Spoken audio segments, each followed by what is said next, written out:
Hey everyone, Charting Man Dan from ChartGuys.com. You know, behind every single video that we put out every single day, there's a wonderful community of traders that we want to invite you to be a part of. Try the free 7-day trial and gain access to our live market broadcasts every morning and afternoon, interact with hundreds of like-minded traders, or take part in one of our dedicated chat rooms, each led by an analyst that's there to answer your questions in real time. Our trial is risk-free with absolutely no commitment or credit card required to experience the TCG community. For those looking for a head start in technical analysis, check out our entries and exits course in the link below in the description. Get up to speed with the fundamentals of TCG technical analysis and experience over 5 hours of great community-driven trading education. Hello everyone, checking in on the Canadian MJ sector. We're going to look at APH, WEEDACBOGIEMC, EMH, and MJN. So first we'll start off with APH, and APH is, as we know, it's one of the technically strongest names on the chart, and we've been holding this 50-day moving average support. That's the level we're watching right now. And what we're seeing across the sector is obviously we saw the sell the news. That was anticipated with the run-up leading into the news, already pricing in anything that was going to be said unless it was a big surprise, which we didn't get any big surprises. So pulling back, and what we see happening here across the sector is when we have volatility pick up, we see correlation really pick up as well. And what I mean by that is on the way up, we had the whole sector running, and that's because all the volume was coming in, all that volatility and price action. Same thing on the way down. We're seeing the exact same thing. We're seeing most of these names on their daily chart look pretty darn similar to each other, and that is because the correlation across the sector picks up significantly once that volatility picks up, and we're seeing that volatility on the way up and then back on the way down. And what we're looking at on most of these names, yeah, it's been a brutal pullback, but pretty much we're right back to a little bit higher than where we started before this run-up came into play. So we're not really losing a ton of ground. That was a big-time breakout. Everybody wanting to get in before the announcement, and then we saw the announcement, and everybody wanted to lock in that profit. So what we saw with APH was a pullback, a bullish reversal candlestick, and we were looking for follow-through there. But what ended up happening is that news came out, and it was received bearish in the short term because there's shares being issued in terms or for a purchase. So that's a bearish reaction short term, and the bulls are perfectly fine with that if you're long term because, you know, it's expanding the company and those shares are being put to good use. But why the market reacts bearish initially is because every share that is already owned before new shares are issued instantly become less valuable. And what I mean by that is if let's say I've got 5 apples and the town has 20 apples in the town, and then a shipment of truck comes in with another 20 of apples, all of a sudden my 5 apples don't have as much value. So that's what's happening. More shares are coming in, the supply of share increases, so the value of the shares that you currently own of the company, you own a lesser percentage of the company. So here on APH, we have key support is down at 658 right now. That's the low of the pullback. The bulls are just waiting to find our new higher low of support. It looked like we had formed it at 660 when the bulls started showing up. That was some impressive bull volume that we had there, leading and looking for continuation on the bounce, but the news came out. And that news was a surprise to most of us. It was not a surprise to everybody. And what I mean by that is you can see inside information on this chart. And sure, this is my opinion, absolutely, but it is the most likely scenario in my opinion. And I believe it is naive to say that this is just a coincidence with how this played out. And I've been watching this play out in penny stocks and small cap stocks for many years. This is not new. There's a lot of inside information. I have even received inside information that I have not acted on, where someone has told me something where they know somebody in a company, and then it turns out to be true a few weeks later. So to think that there's not inside information floating around there, if some average Joe like me can get inside information that ends up being true, clearly it is rampant. And the FINRA, that's in the US, who's in charge of regulating it, there's just nowhere near the resources needed. And we have a market maker in our chat room group, a former market maker, and he said jokingly, if you ever have inside information, tell me it and I'll act on it. And that's because he knows how really the regulators have no inability nor resources to combat that. So here on APH on the this is the 10-minute time frame, and here's the end of that day where we had the bullish day and a bounce following through. The last 10 minutes of trading, we had an all-out dump. Now, at the same time that this was going on, we had ACB and other names seeing bullish buying into the end of the day. So not only did it stand out, we're going in the opposite direction of a lot of other names, but it was the volume. Look at this volume. It was 532,000 shares traded. Look at the volume previously in the day. It was double any volume candlestick that occurred. Any 10-minute period of volume, we doubled it at the end of the day in an all-out dump. a race to the exit. That's $3.5 million leaving before the end of the day because they know the bad news is coming. We have the big gap down and the big 5% plus drop. So to say that this is just a coincidence that we see the 100% of the biggest 10-minute volume candlestick of the day occurring right before the close with no more trading opportunity after the close until that bad news comes out. Again, I do believe that is naive to say that that is not inside information getting out before that news. So that's what we got for APH. The bulls here need to form a higher low of support. Right now we can see we're grinding this 50-day moving average support, which is 667. So ideally the bulls want 658 to be our higher low, but in order to be convinced that that is going to be our higher low, we need to see bull volume. And on this entire pullback, we've only seen one candlestick with some sufficient bull volume, and again, that was erased on that news. So our resistance level is the high of the bounce at this point of 715, and if we break 758, we're looking down, I'd be looking down at 642. And we have to keep in mind, again, we are still setting a higher low. As long as we form a higher low compared to 609, we are still progressing on this uptrend, even though we have given a lot back. And the weekly time frame shows that. This is a very clear higher low, higher high pattern, and this is why APH is the lead bull, technically speaking, because we broke the highs of November. A lot of names, any name that hasn't broken its high of November is still forming a lower high. So it's a completely different setup psychologically, whereas this is an ideal uptrend with the bulls still in full control.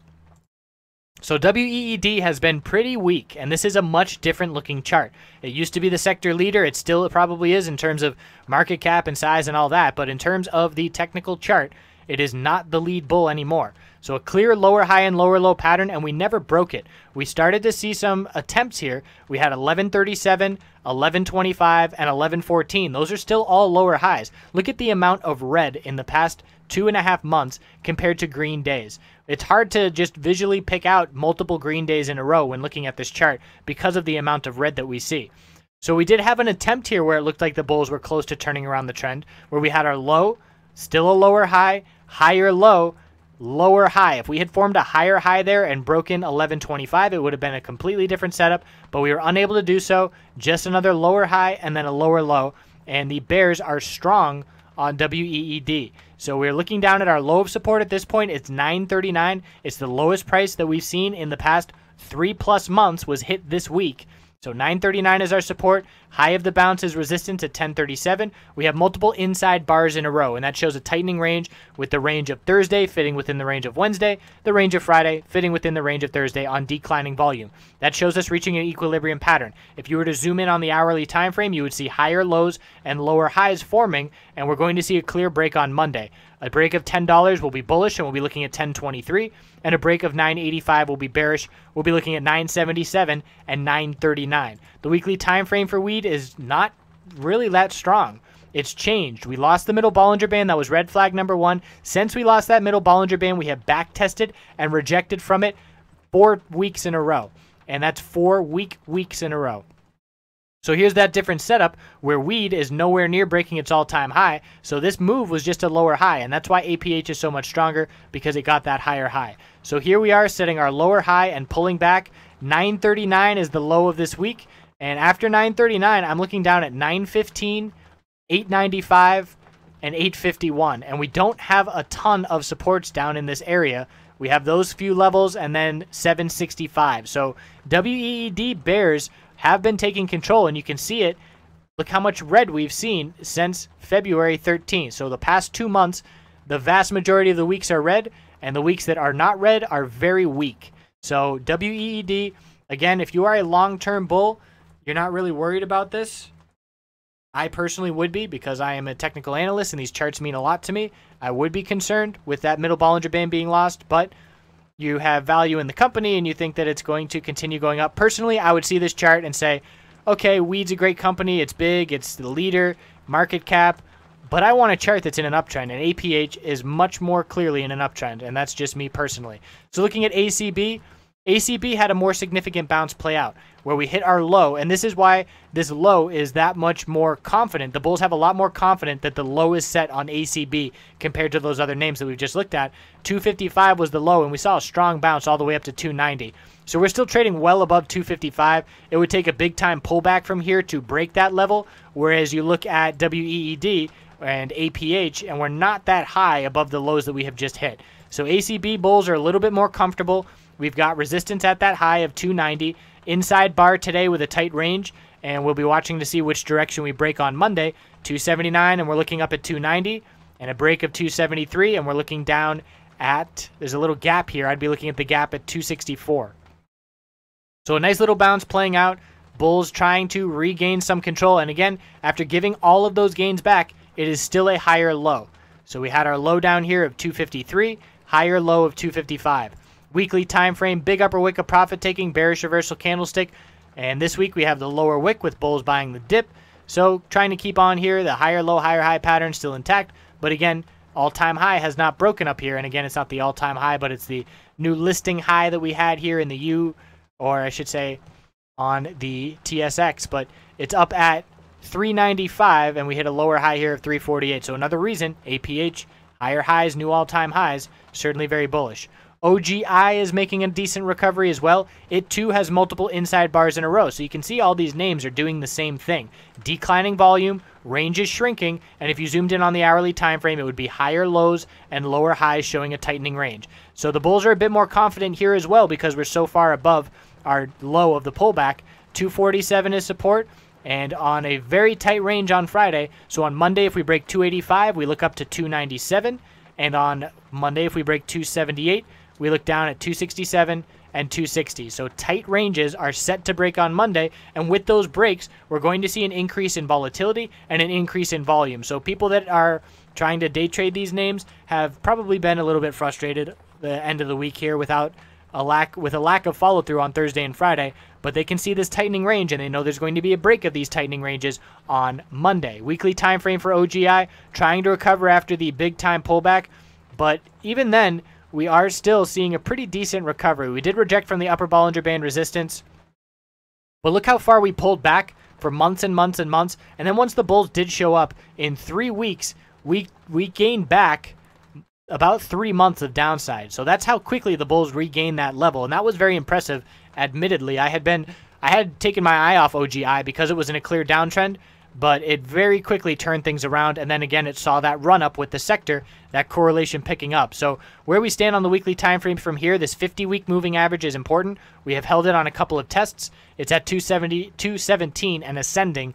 So if we were to lose that level, it would be a big red flag, but as of right now, the bulls are holding it. So after that weekly rejection from the upper Bollinger Band last week, the bulls are doing a good job of holding the back test of the middle Bollinger Band. We held it last week, we held it again this week with a lower wick, and still keeping an eye on the OGI bulls as they are showing signs of turning things around. EMC also is more confident that the bottom is set, and we saw some end-of-the-day buying on EMC, which was certainly a good sign for the bulls and put us with momentum heading into next week.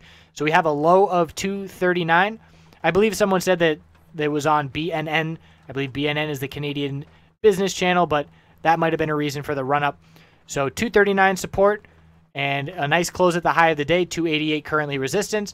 And we know that EMC is certainly one of the weaker names, but an uptick in volume. And we are looking at the 50-day resistance. Look at this 50-day rejecting the price, unable to close above it on this last bull run. Here we come. We're going to test it again on Monday. That's going to be in the upper 280s. Weekly time frame for EMC. At this point, we're looking to change the trend. The bulls need to change this trend, obviously, because it's been very weak. So what we have is our low of the pullback at 205.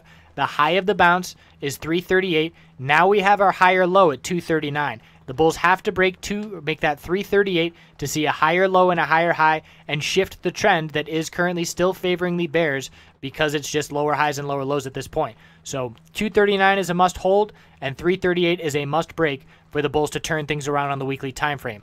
EMH is very tight as well. Not as confident that our new higher low has been set because we're just above that level, 135, and we formed support the last 2 days at 140. Break 140, and we're looking right back down at 135, and the bulls need to break 147 to be looking up at the high of the bounce of 154. So not that confident that EMH's bottom is in just yet. EMH is strong on the weekly because we did get that new all-time high, so any name that has broken the highs of November automatically has stronger weekly strength on this chart, because there's less of a risk of forming lower highs and lower lows if you're coming off of a fresh new all-time high. So we're pulling back after that all-time high, but it would require a break of 103 in order to be a big time red flag on the weekly time frame. So confident that the bulls are going to be able to form a higher low once this consolidation is done and continue this uptrend, which has been very nice for the bulls at this point. It took a long time for the bulls to show back up, but once they did, nice continuation of higher highs. MJN, very similar scenario to EMH. We have the bottom of this move not very confidently set just yet. It's down at 275. The low of today was 292. If we break 292, we're looking down at that 275 level. But this 50-day moving average is support as well. We held it back here, held it another couple of times. That level is going to be in the low 290s to start next week. You can see the volume is dropping off, volatility dropping off with the range shrinking. If we lose this 50-day moving average, it's a red flag for the short-term bulls. And the bulls need to break 314 to see continuation to the upside. MJN is also strong. We had 346 as the all-time high. We got up to 354, so there's that higher high. It would require a break of 239 to change this strong uptrend on the daily time frame, and we are or on the weekly time frame, and we're well above that level. So just a quick recap with all that info. We've got APH not as confident that the low is set, and EMH and MJN fit in that boat as well. And the names that are more confident that their low of the pullback is set, EMC is the most confident because that high of the day close definitely saw that bullish run up into the end of the week. We've got OGI is pretty confident the higher low is set, but we have inside bars to be watching. We have ACB with an inside bar to be watching, also more confident that its higher low has been set. And WEED has multiple inside bars, and it's probably in the middle of the road in terms of whether or not the bulls are confident that higher low is set. But that weekly chart for weed can't really shake the fact that the past 2 months have been so bearish. Obviously, long-term, still in a nice solid uptrend, but compared to some of the other names in the sector, there is money flowing into these other names, and looks like there's some money leaving WEED. So I appreciate you watching. I hope you have a great weekend. Feel free to ask any questions, and we will see you in a week.